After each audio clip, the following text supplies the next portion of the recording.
But Damian Lillard, to me, I think is really it sounds cliche, but it seems like the X factor if the Bucks want to make a deep playoff run this upcoming season. He has 19 games this year, scoring 30 or more points in those games, or excuse me, 29 games, scoring. Let me start that over. 19 games and scoring 30 or more points. The Bucks are 17-2 of those games. When he has at least 9 assists, the Bucks are 16-2 of those games. There is some overlap there, but it just shows when Damian Lillard has been playing like Damian Lillard this season, the Bucks are getting what they were expecting. They were expecting Dame to come in here and be Portland Dame. He has dropped off slightly, efficiency-wise, hasn't exactly been the same. Points per game-wise hasn't been exactly the same, but I think that was expected with Giannis.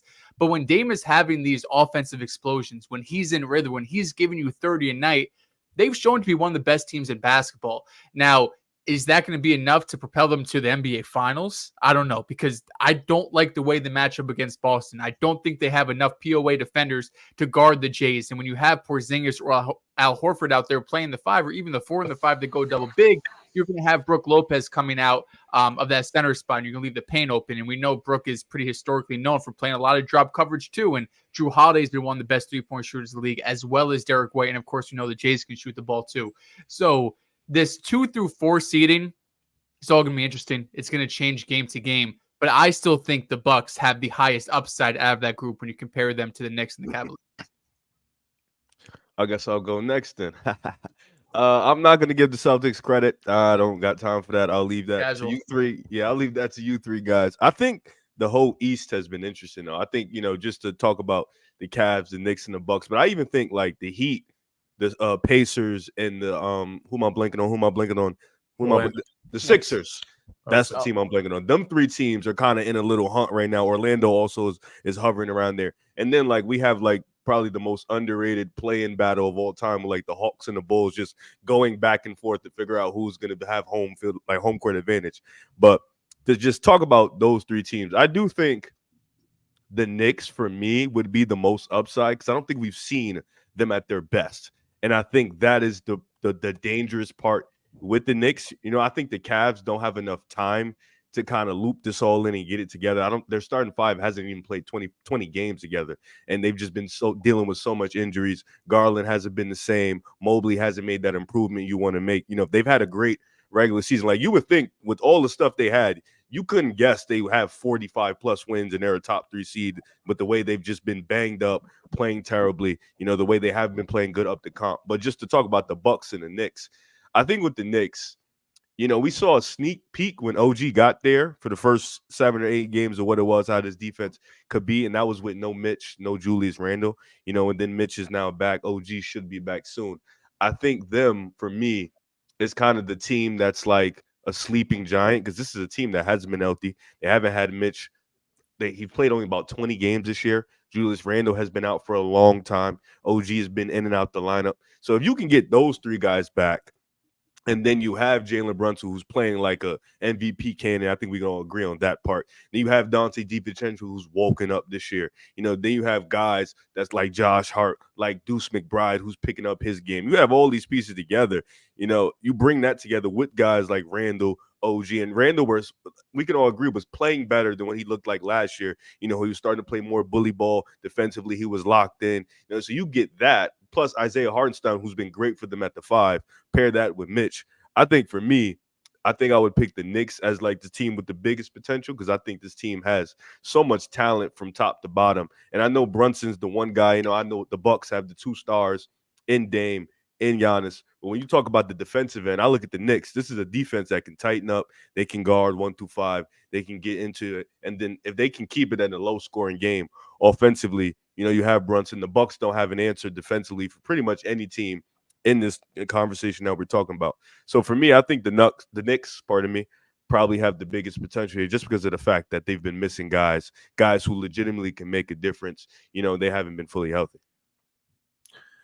Yeah, I think you guys made some pretty great points. I think everyone kind of loops the Knicks and the Cavs together just based on how they haven't really been able to reach their potential because of their injury problems. Evan Mobley's missed a ton of games. I think Donovan Mitchell's been playing great. Darius Garland, kind of fell off a little bit this year, but I've been really impressed with how the Knicks have played, missing OG for a while, missing Randall for a while. I think I read something the other day that said OG is probably going to come back a little sooner than Randall. But when you talk about the Knicks in a playoff setting, they really have the opportunity to go 10 deep. They have a really, really deep roster. They defend really well, especially with Mitch back. And I don't think they've really had that shooting threat that they have this year with Dante DiVincenzo. And then you mentioned Jalen Brunson playing at an MVP level. With the Bucks, Dehls, you made a great point. I think a lot of people focus on the defense, which has slightly improved. I think it really will come down to, can Dame be that 1B superstar? Can he counteract Giannis? It's going to be interesting to see. But, I mean, if I'm Boston and I'm looking at the layout of the league, who am I kind of most concerned about? I think it comes down to the Knicks and the Bucks. And I think, honestly, I think the Knicks pose more of a threat just because of their depth and their defense. Yeah, those are all great points made by the three of you. As much as I said at the beginning of the year that I thought the Cavs were the biggest threat besides the Bucks, I think the Knicks have shown that they are the better team, even though the Cavs have the better record.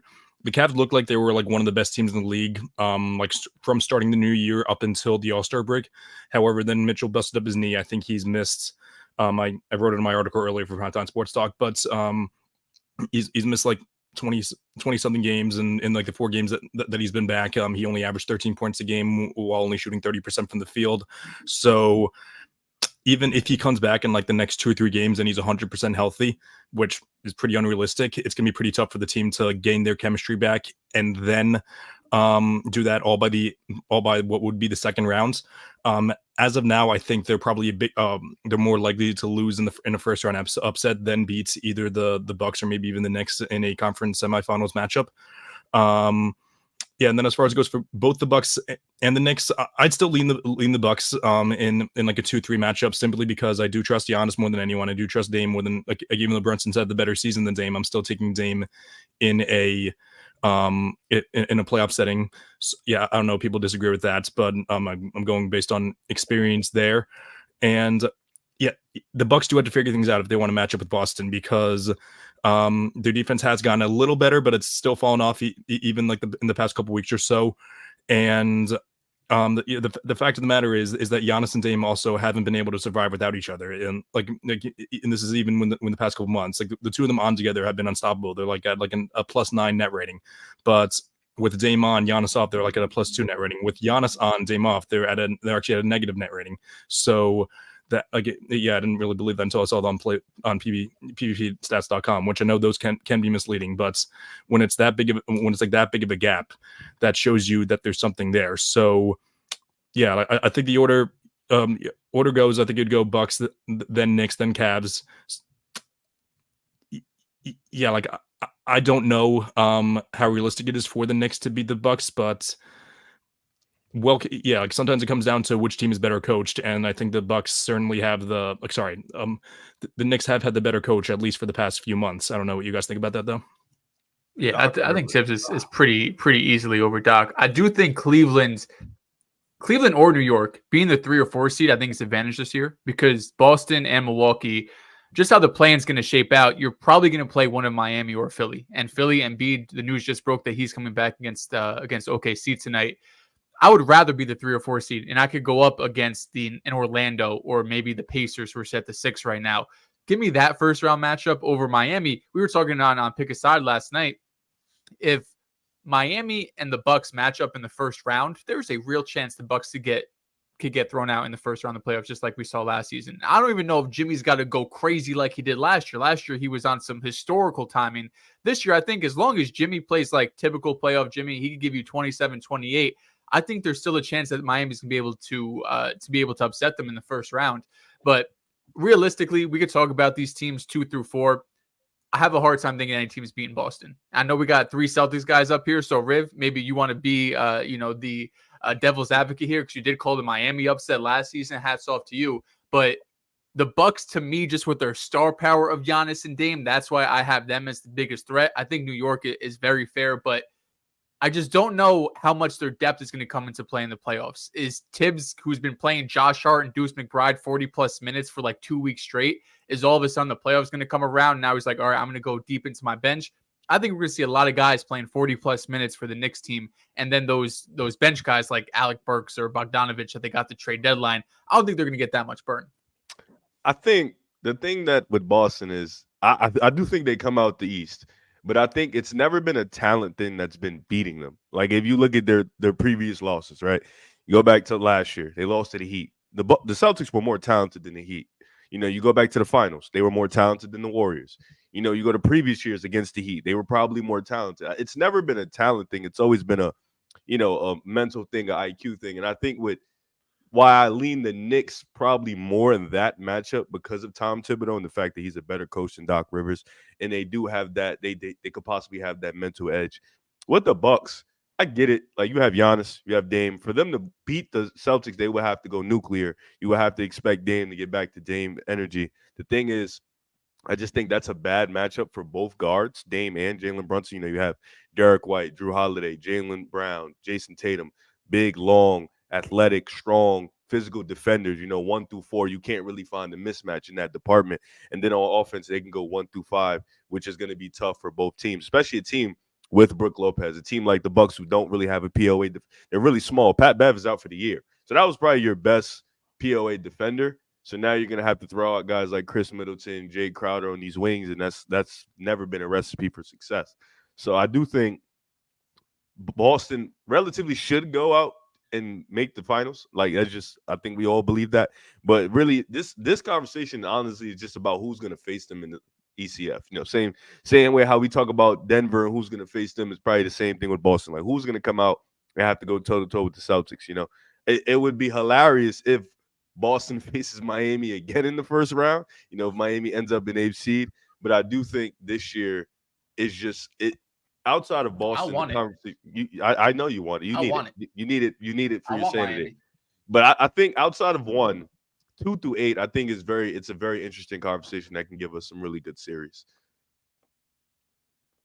Yeah, I think if Boston doesn't come out of the East, it's because of them. It's not because any team is more talented or deserved more. I think, like you said, Boston kind of just gets in their head sometimes down the stretch, and it's happened in past playoff series. It's happened the past couple of weeks too in clutch situations. But yeah.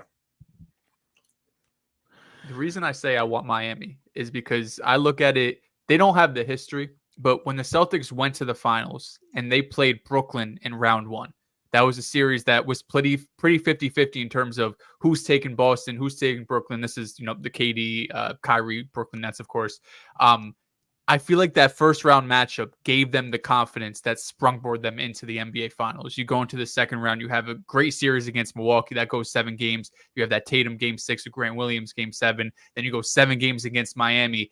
I think it gave them that confidence to be able to go into each playoff series saying we deserve to be here, we belong to be here. They've had runs in the past, of course, before that Brooklyn series. But I think giving them that confidence, because this was the midseason turnaround too, where I don't think anyone was really doubting it, but there was still, I think, some question marks around them since they were so bad for that first, 40 or so games of the season. So if they're able to conquer their demon, get past the Miami Heat, God forbid they do it in like 5 games or something, and it's just not even a conversation anymore. I think now you go into that second and third round, it's not a problem. And then you get to the finals and you go up against most likely Denver and Nikola Jokic, but it feels like there would be at least the most mentally prepared if they have a harder path through the finals. Yeah, and you bring up that that season, that Jaylen Brown said we're not running from anybody. I think it came down to that last game. I think Milwaukee sat some of their guys, and Boston went ahead and won and locked up that 2 seed to play the Nets, who some people were afraid to play. And, a lot of people don't talk about it. Them winning that game not only let them run through Brooklyn and gain that confidence, but it also allowed them to get that home court for, game 7 against Milwaukee. So it comes down to building confidence. That's a good point, Dehls. I like that. You're getting smarter. Yeah, Dehls, you're not you're not alone. Both John and our younger brother Matt also want Miami in the first round. I'm still Just so angry at Heat fans talking shit. I'm getting so tired. Yes. I'm also man enough to admit that I don't want to have a third heart attack of a series against Miami. They're just so annoying to play. But yeah, shout out Game 7 Grants. In that sense, good. That was you always remember that. No, not quite as legendary as Game 7 Kelly Olynyk, but still quite legendary. All right, so. Yeah, we talked about the top. We're going to talk about the towards the playing tournament aspect of it. So as of now, in order it goes, Miami at the 7th seed. They're 2.5 games ahead of Philly, and then Philly is 4.5 games ahead of Chicago. And then River brought up how neck and neck the Bulls are with the Hawks, only half a game ahead of them. So in all likely, it's going to be Miami 7. Miami 7 and Sixers 8, and then flip flop 9 and 10. Although I think there is a world where the Pacers fall off, and then the Heat end up being the 6th seed. But I don't know if that's going to happen at this point. But yeah, we talked a little bit about I guess we'll just talk about the Sixers now because we kind of touched on Miami versus Boston. So a lot of this is just going to depend on how Embiid comes back tonight. I feel like that's what people's opinions are going to be on. So. How likely do you think it is, River? How high the what do you think the Sixers ceiling is? Do you think how far do you think they can make it with a healthy Embiid? Here's the thing, and it's a tricky question because it's not a tricky question. It's a hurtful question for Philly fans because this was probably Embiid's best year. Especially just from numbers wise, the eye test wise, like him making the playmaking leap. Him being another bona fide 30 points per game scorer. Like he was the leading candidate for MVP. And Tyrese Maxey taking that leap that we kind of all knew once Harden left. Maxey was going to take that leap. But then you had Kelly Oubre, who you got for a steal in free agency hooping. Then you picked up Buddy Hield at the deadline, which could have really helped his team if Embiid was healthy. So it's painful for sure. I do hope we get Miami 7, Philly 8. I don't want to see the Bulls or the Hawks in. I really do painfully hope that does happen. There is a possible world Indiana falls, and they could miss the playoffs. I don't think they're that dangerous where you just expect them to win a playing game. They can legitimately lose to a few of these teams. But for Sixers, it's going to be tough to go in there against Boston. Embiid is still, I know he's coming back tonight, but like you mentioned, the playoffs start in 2 weeks. So that's you haven't played in 3 months. You kind of got to get all gamed up in 2 weeks to go play Boston. I just think that's super tough right now. I think right now the team, as we just watched them play, they are horrible without Joel Embiid. This is not a good team without Joel Embiid. Embiid historically has struggled against Boston a lot in his career. This is not a good matchup for him. If we were talking like they were 7th seed and they played Milwaukee, you can convince me. I think Milwaukee's defense hasn't been good. Brook Lopez is up there in age. So you can convince me with that one. But I think Boston I think that's a 4-game series. I legitimately think Boston could sweep Philly. And that's not even an indictment on Joel Embiid. It's just an indictment on how good Boston is, the gap between both teams, and how Embiid is coming back basically 3 months off of straight rust. The ceiling is honestly a first-round exit. The ceiling is just get into the playoffs, feel good about that. But I don't see this team going in there and in my opinion, upsetting the Bucks. Or now, if the Cavs find a way to grab 2nd seed and Philly gets the 7th seed, you can talk to me. Now we can talk. We can have a conversation. That is probably the best. That's the best. This team just isn't healthy, man. That's the best scenario. Joel Embiid has had his way with Allen and Mobley. That is, for me, the best scenario. If I'm a Philly fan, that's what I'm praying on. Cavs to get that 2nd seed. We walk in at 7th. Now we're talking all right, we have a shot to really win this. A team that's been hurt all year. They've had the same issues as us. Can't beat good teams. So I think they can't win without Donovan Mitchell. So you have the same problems, same issues going into that series. I think that's what I'm hoping for if I'm Philly. That's best case scenario. But realistically, I think Philly just has a personnel issue. I just don't think they have the guys. I don't think they have the two-way guys to match up against Milwaukee or Boston. You're going to want Tyrese Maxey on the court forever. That's fine. You're going to want Buddy Hield on the court, especially when you have Embiid out there. You're going to want more shooters. Similar to Milwaukee, having a lack of POA defenders, I don't trust those defenders going up against Damian Lillard, going up against the Jays, hell, even going up against guys like Derek White, who has shown to be able to create for himself, to shoot off the dribble, to hit the floater in kind of that mid-range paint area. that's a really bad matchup for Philly. And it's unfortunate because before Embiid went down, this team was winning. I think it was like 0.1% at a lesser clip than Boston. They would have been like neck and neck. They were like 26-8 or something crazy when Embiid was on the court. And there's a legitimate chance they could have ended this season with the second best record in the NBA. Them and Boston would have gone down to the wire for the number 1 seed in the East. And now you're sitting at the 2 seed, and you could go up against a potential, Pacers team or even a Heat team, the Bulls maybe if they win a playing game. But it looks a lot prettier in that situation. But of course, with Embiid going down, even if he is 100% healthy and he comes back tonight and he gives you 20 points in 20 minutes and his minutes ramp up, and by the time we get to the play-in, he's averaging 30 minutes a night and he could give you 27, 28 on great efficiency. Even the best version of Joel Embiid, it feels very unlikely they're going to be able to go into Boston, into Milwaukee. Of course, they're going to have home court advantage, but it's probably not even going to go 7 games. So it's unfortunate for Philly that Embiid got hurt. If they were healthy throughout the whole season, I think there's a world I think there's likely they get past the first round. But even past that, I still think there is a lot of personnel issues and lack of defenders on this team that would have capped their ceiling in terms of making an ECF or a finals run. Yeah, I think I agree with your ceiling of a first-round exit. I think it's unfortunate what happened. The Sixers were playing at an extremely high level before Embiid got hurt. And I think what people don't realize is even when Embiid's healthy in the playoffs, there are questions about his conditioning and his stamina over the course of a long series.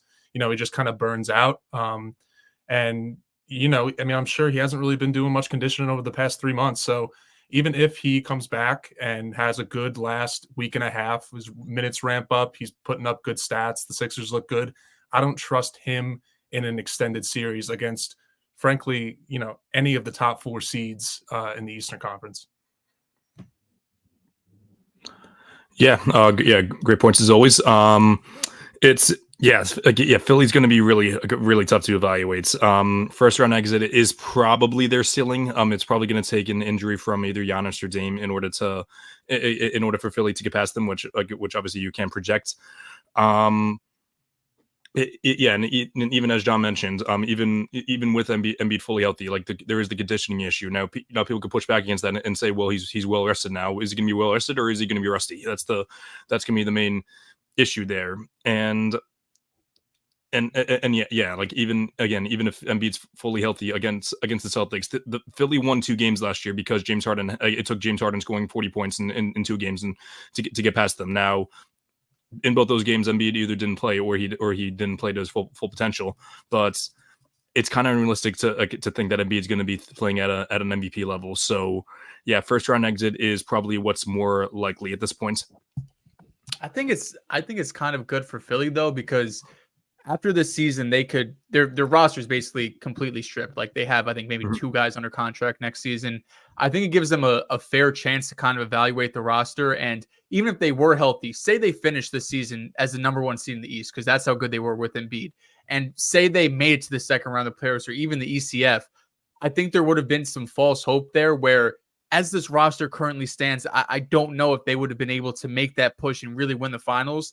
I think having a year where Embiid is hurt, of course, weren't expecting that, weren't hoping for that, but a year where Embiid and the Sixers could kind of reset going into next year, where you have all of this cap flexibility, you got some draft picks, you can now build a more well-rounded team around him. Because I know you went to 7 last year with Boston, but as you mentioned, Harden went crazy in a couple of those games, and Embiid, you didn't get the full MVP Embiid even in those series. So it seems like you need some more help around him than just guys like Tobias Harris and Buddy Hield. Like they need to make some real moves to get some 2-way players on this team who could defend at a high level, hit some shots, create for themselves. Of course, you're not going to be finding them on the street, but I think they have some assets to be able to go and get at least 1 or 2 of those guys. Or you blow it up, man. You just end it all.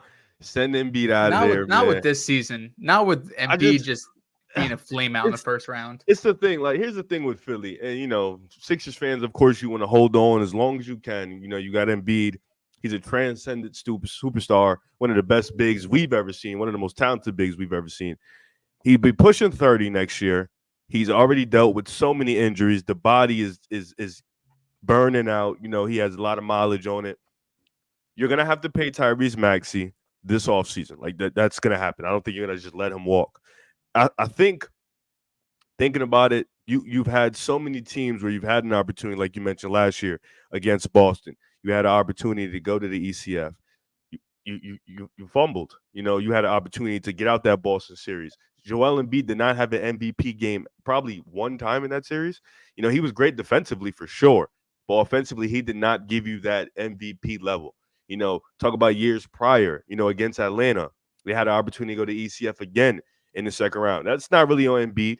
He had turnover issues, but they had players that were unplayable. Years prior to that, they had a team built, played Toronto, lucky bounce. Shit happens. It's Kawhi. What can you do? So you've had opportunities. You've been trying and trying and trying. And I understand Embiid being the talent that he is, you continue to try. But with a guy who's banged up every year, he's banged up every time he goes into the playoffs. That question becomes harder. Like, yeah, we can build the team. We can build the best team possible around him. But when are we ever going to get the MVP Embiid in the playoffs? Because if we don't get that, there's no chance, no matter how good our team is. If we don't get that guy, we're never going far. We're always going to be the second round team, this first round team. He has yet to still make ECF. So I think those questions you gotta maybe not this season, but those questions you gotta start asking yourself, like how much can we really put around Embiid and how much mileage does he have left to keep performing at this level? Good stuff, guys. So, so that's the Eastern Conference. Now we'll go out West now. The West is so much harder to predict at this point. So I'll go through the standings really quick. So the Thunder are half a game ahead of the Nuggets. The Nuggets are, the Wolves are one game exactly behind the Thunder. Then after that, there's kind of a gap. The Clippers are fourth, and they're 5 games behind. Then there's the Mavericks, who are on fire lately. They're 7 games behind. The Pelicans are half a game behind them. Suns 1 game behind the Pelicans, who they just beat last night. Then there's the Kings, who are just behind the Suns, and then the Lakers and the Warriors are at the 9 and the 10 seed. So, we'll start from the bottom and then we'll go all the way to the top just to shake things up. So out of the bottom 4 teams, so that's Golden State, the Lakers, the Kings, and the Suns. Which of those teams do you think are most likely to win a playoff series or two after the play-in tournament? Dehls, you want to give your take on that?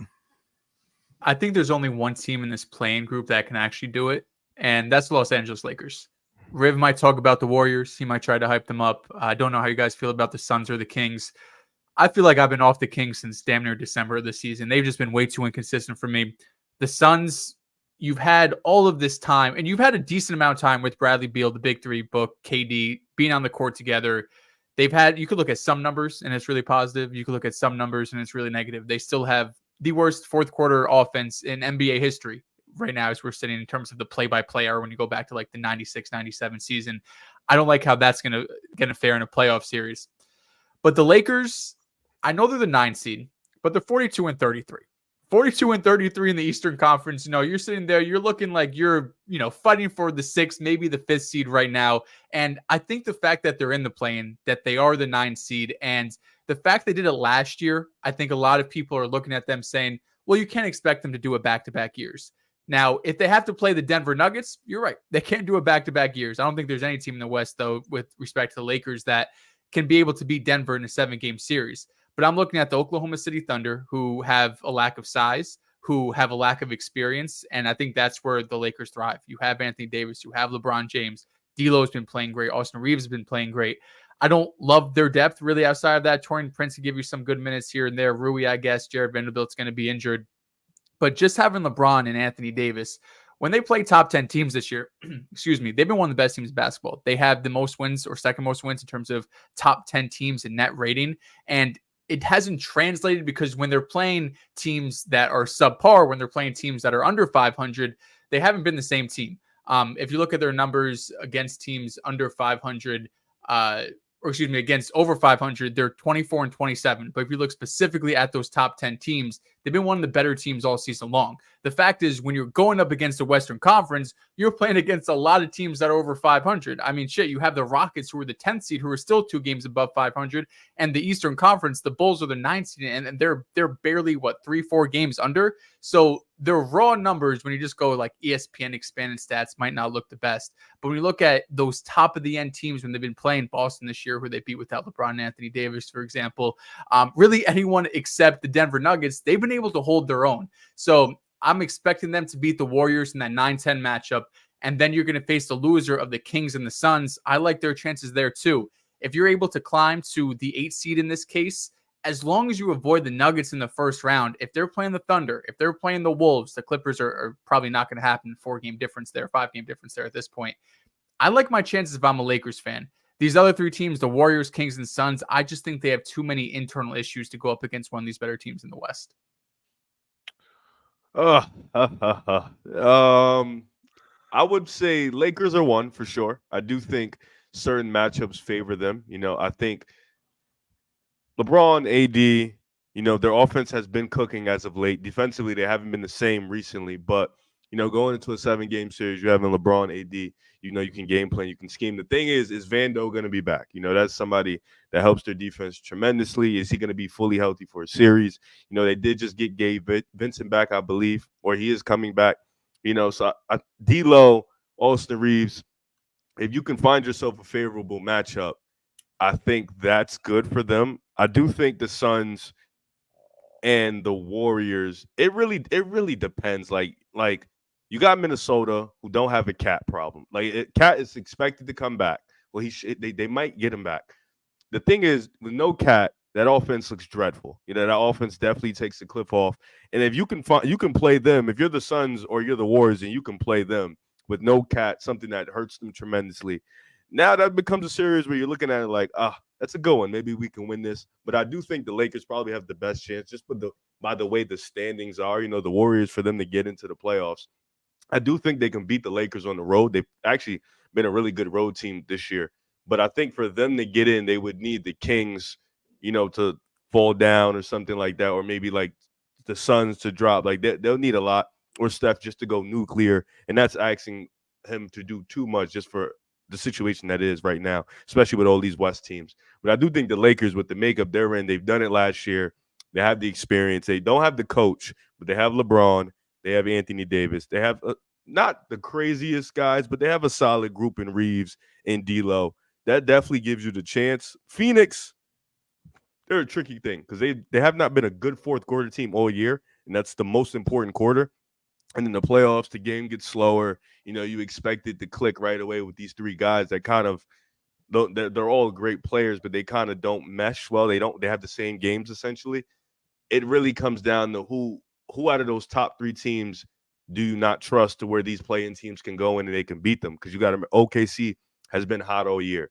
Minnesota, they've been at the top all year. Denver, they've been the best team in the league in the West. So you got those 3 teams. They're all going to have home court advantage. It's really about which of these teams do you trust more? And I would pick the Lakers too. I just think with the way they've been beating teams this year, they've been hobbled. They've been inconsistent against the subpar teams. But you're going into the playoffs, it's at stake. So I would say the Lakers too. Yeah, not to echo everything you guys just said, but I think the Lakers are the top choice. I think when you talk about the other teams like the Warriors, the Warriors are another Draymond implosion away from falling out of there. It's tough to say, but that's just the reality of the situation.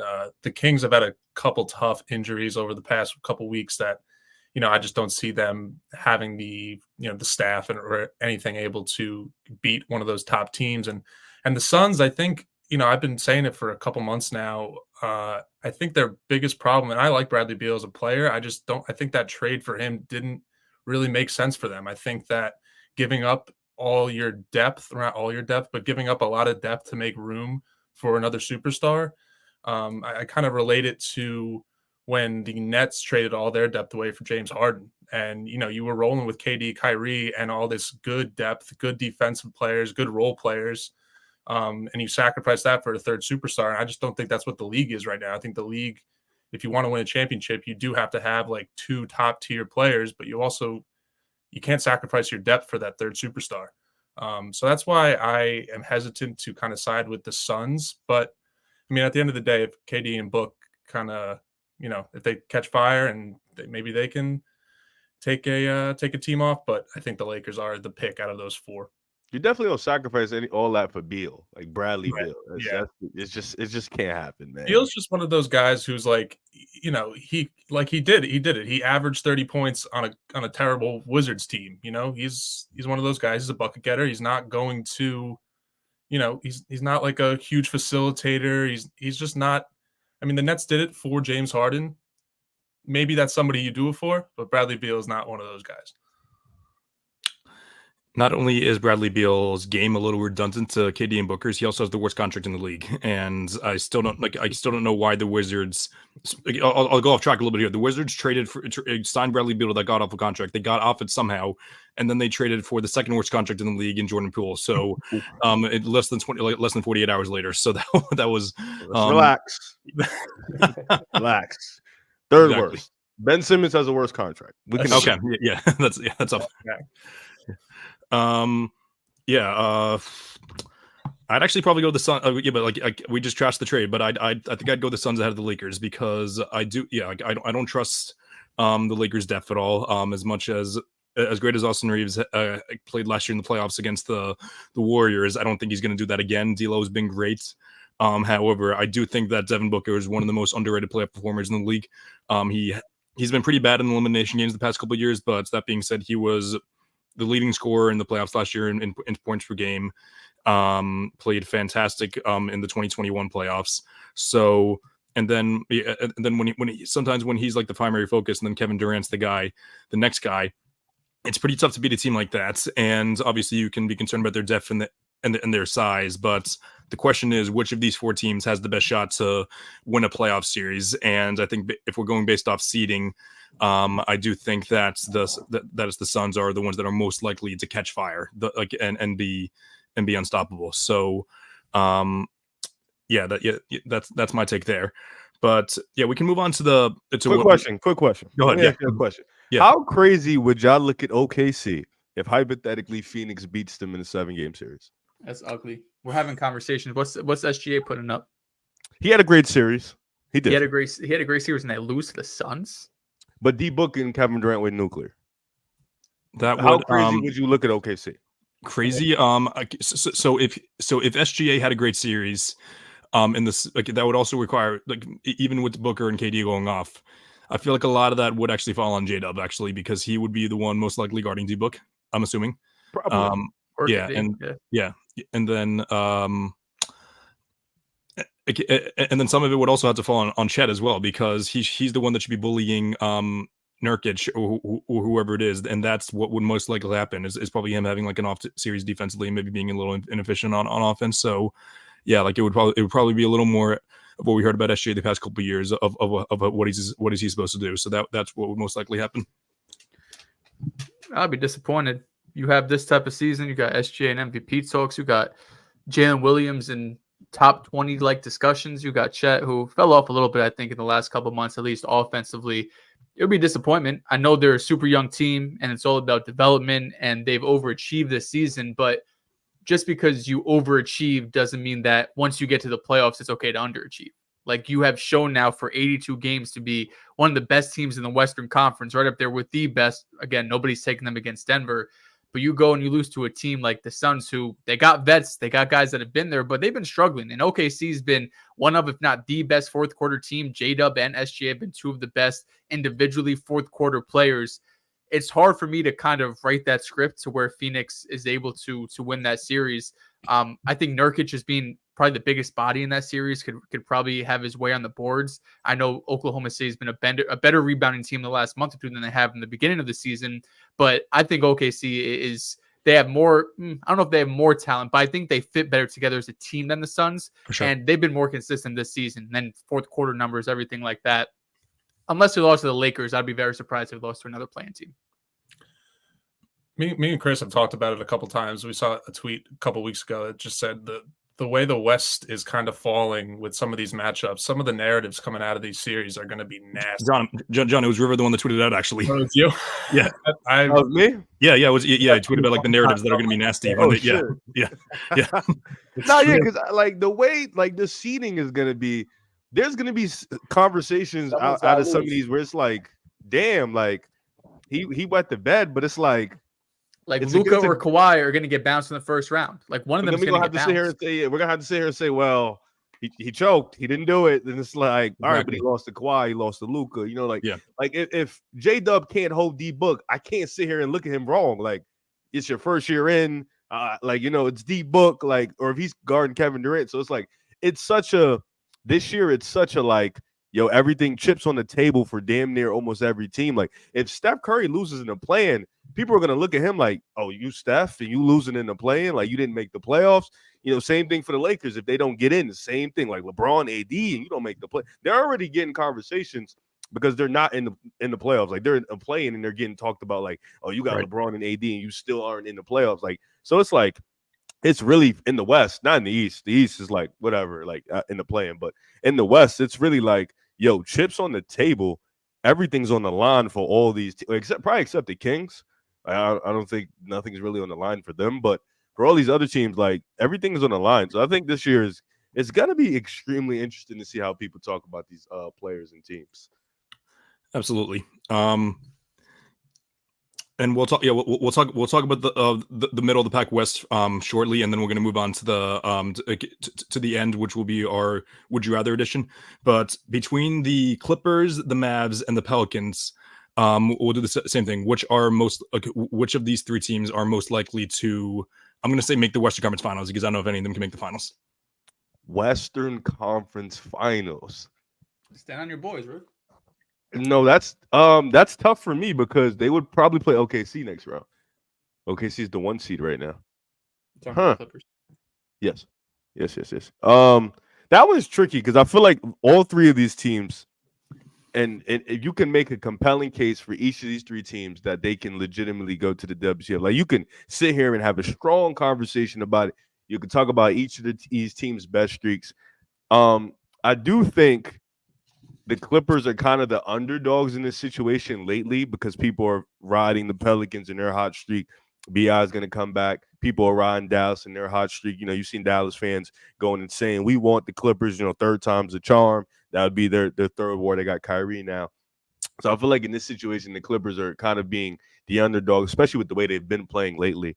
I still think the Clippers can beat both of these teams. I do believe that. I think if they can get back to that way they were playing, where they were like 26-4, Harden was playmaking the shit out the ball, Kawhi and PG were doing their thing, and they've been trying to get back to that as of recently. They've been trying. They got a couple good wins against Philly and the Magic. The Hornets win is whatever, so I'm not really going to talk about it too much. But they got a couple good wins in the clutch where they had to take over a game of both their stars did.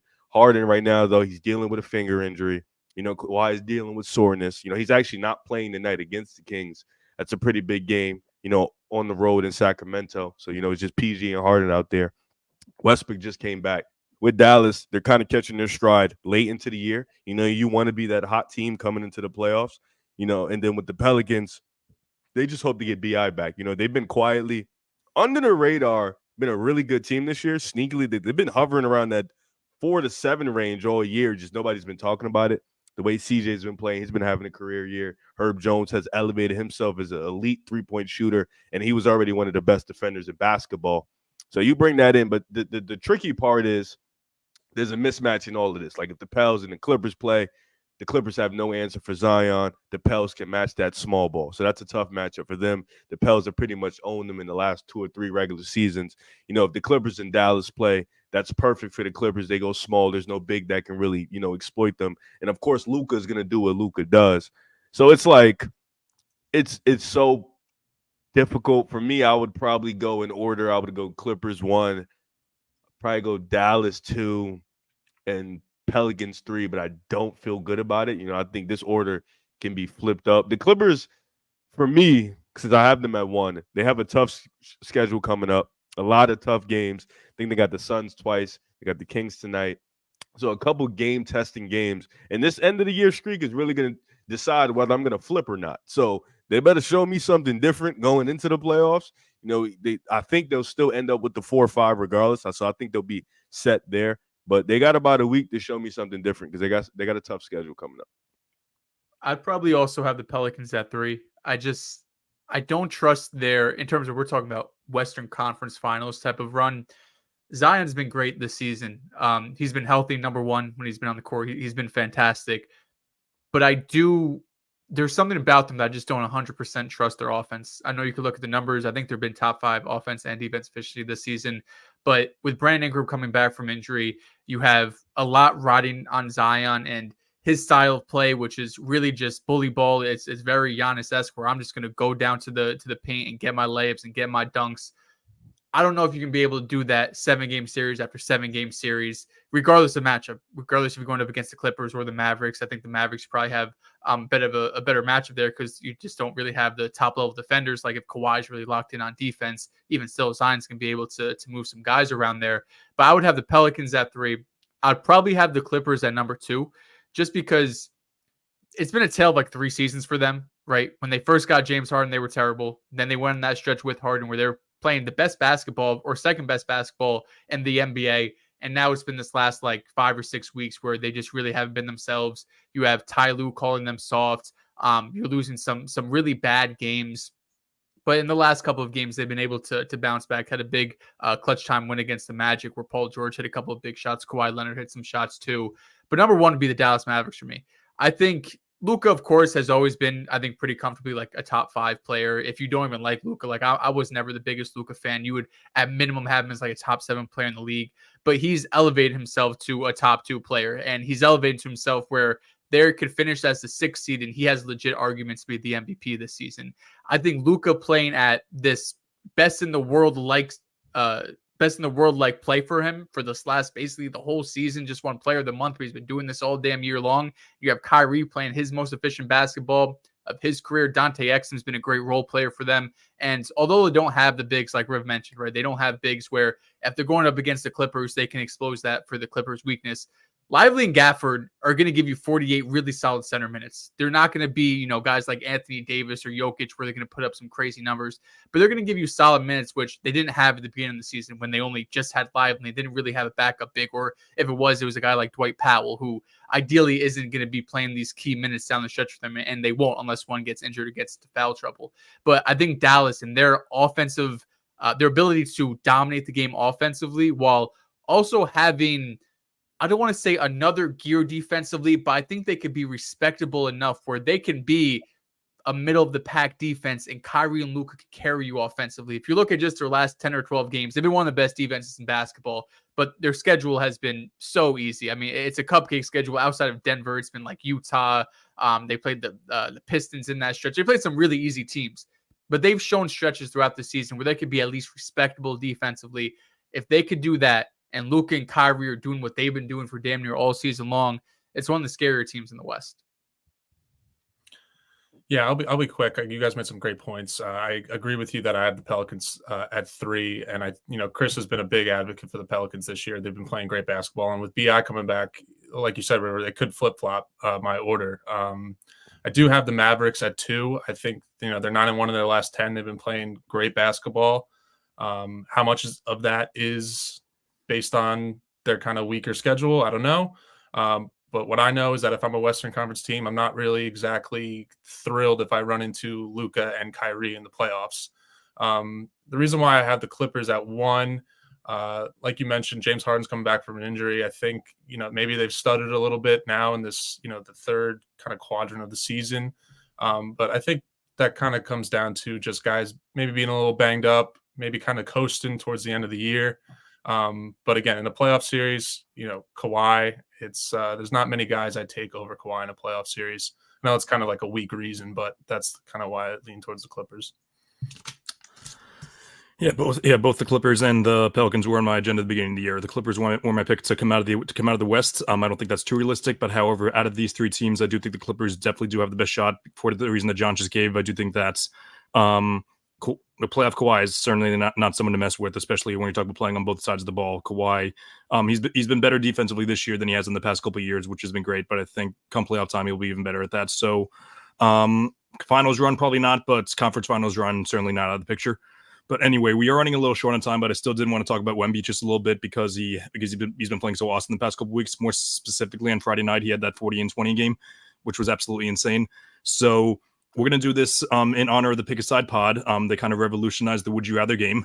So this is going to be Would You Rather Victor Wembanyama or this guy next year. We're talking strictly next year because I know if we talked about like the next 5 years or so, then obviously Wemby's going to be above most of these guys. So would you rather Victor Wembanyama next year? Would you rather Victor Wembanyama or Zion Williamson? Victor. I would take Victor. Same. Victor. Me too. Victor or Donovan Mitchell? Still give me Donovan Mitchell. I agree. I go Donovan Mitchell. I gotta stay home. Okay. Tough though. John and Dehls, try to remove your biases here, but Victor Wembanyama or Jaylen Brown? Oh, probably Wemby. I think I might still go Jaylen Brown.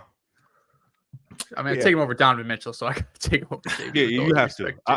I'll still say JB. I'll go JB just based on he does have the playoff experience. I'll go JB too, but like a lot of that will depend on how you're building your team. With the Celtics, I'd still take JB, but if I'm building a team, I'm going to take Wemby for as the number one option. Wemby or Anthony Edwards? I think I'll go Ant-Man. Next year, I'd go Anthony Edwards, but that's probably the last year I take him. Me too. Ant-Man, but hold on. So wait, Dehls, you think Ant-Man better than Donovan Mitchell? Please don't get on my. They're saying next year. I think next year for sure. Okay. All right. Wemby or Devin Booker? You better pick Devin Booker. Devin Booker. Yeah, I'm picking Devin Booker. Devin Booker. I thought about it for a second. This next year thing makes it a little tough. Yeah. Mm-hmm. Wemby or Joel Embiid? Oh, Joel Embiid. Embiid's healthy. I'll take an Embiid. Healthy Embiid, definitely. Mm-hmm. Yeah. A lot of these names are throwing me off because like it seems like it's a little inconsistent. But I guess we'll go Wemby or Bam Adebayo. Wemby. I love He's just Bam. a way better version of Bam, with all due respect to Bam. I go Wemby. Okay. Please show I think some if you respect, put bro. Wemby on the Heat next year, they probably win more games than with Bam. Yeah, I agree with that. Yeah, I wasn't too sure. Like, I know the ranking of Wemby is pretty broad for like some people rank him high, some people don't rank him too high. Bam on the Spurs would turn them into a top 15 defense. I'm not even trolling. Okay. You think Bam's better defender than Wemby? Okay. I mean, the gap is that big. I don't know where the Spurs are defensively right now, but the gap bottom of the league, bro. Big. Okay. Bottom of the league. In the 20s, yeah. Well, they're in the 20s, but however, I'm pretty sure they're like in the top 10 with Wemby on the floor, if I'm not mistaken. So we'll go two more. And these are interesting names. So the first one we'll go Joe Moran's guy, SGA. SGA. Oh, SGA. SGA. Yeah. Okay. And I'm going to cheat the game a little bit here because I was going to save him for last, but however, all of us have the same answer for next year. I'm going to say for the next 3 years. For the next 3 years, would you rather Wemby for the next 3 years or Jason Tatum for the next 3 years? Jason Tatum. Yo, damn, you added years. That's what's making it tough. 3 years, 10 years, 30 years, Jason Tatum. I had to. That was not being consistent, brother. I just hate that. It was not. No, I apologize for that. that. Donovan Mitchell, let's be serious. Well, he said 1 year. If he said 3, I would have easily said Victor. I would say 3 years. Damn. Yeah, I would have to say Victor. I think his he should be better than Tatum in 3 years. Okay. You didn't say hide your Celtics bias, so I'm taking Tatum. All right, that's all right. Cool. All right. Yeah, as I mentioned, we're all running a little short on time, but appreciate appreciate you letting me steal your game for the last segment. But Riv, Dehls, would you, if you guys want, you can want to plug, just give like a short plug a little bit, either about personally or about the pod, whatever you want. Dehls, do your job, go man. follow Durag Riv on Twitter. He said he's dropping Riv Academy's coming very soon. This is just Riv only episodes on the Pick a Side podcast. But shout out to you guys. Appreciate you having us on. Absolutely, yeah, but definitely hoping to have you guys on again. But just a couple personal plugs here. You follow me on all social media platforms. You can see it down below. All American Hooper. I'm very active on Twitter, TikTok, and Instagram. Also, take a look at my column on primetimesportstalk.com. Like and subscribe to Chilltown Hoops. This is the channel that it's on right now. Again, thank you so much for tuning in, and I hope everyone has a great night.